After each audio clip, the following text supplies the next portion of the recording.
మహారాష్ట్రను వణికిస్తున్న అరుదైన వ్యాధి. మహారాష్ట్రలోని పలు ప్రాంతాల్లో ఆరోగ్య శాఖ అధికారుల ఇంటింటికి వెళ్లి వ్యాధి సోకిన వారిని గుర్తిస్తున్నారు.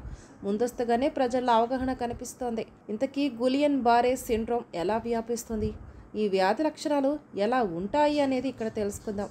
గులియన్ బారే సిండ్రోమ్ కండరాల కదలికను నియంత్రించే నరాలను ప్రభావితం చేస్తుంది. ఇది కండరాల బలహీనత, కాళ్ళు లేదా చేతుల్లో సంచలనాన్ని కోల్పోయేలా చేస్తుంది. మింగడం, శ్వాస తీసుకోవడంలో ఇబ్బందిగా మారుతుంది. ముఖ్యంగా రోగ నిరోధక వ్యవస్థ, నాడీ వ్యవస్థపై దాడి చేస్తుందని నిపుణులు చెబుతున్నారు. ఇకపోతే ఈ వ్యాధి లక్షణాలు పరిశీలించినట్లయితే కాళ్ళు, చేతుల్లో బలహీనత మొదలవుతుంది. శ్వాస తీసుకోవడంలో ఇబ్బందికి దారితీస్తుందని చెబుతున్నారు. ఇది సాధారణంగా సంక్రమణ తర్వాత అభివృద్ధి చెందుతుందని వివరించారు. అయితే ఈ కేసులు ప్రపంచవ్యాప్తంగా నమోదవుతున్నాయని తెలిసింది. కానీ ఒకేసారి పూణేలో కేసుల సంఖ్య పెరగడంతో అక్కడి ప్రభుత్వం అప్రమత్తమైంది. ఈ కేసులలో ఎక్కువగా నగరంలోని సింహగర్ రోడ్ ప్రాంతంలో కనుగొన్నారు.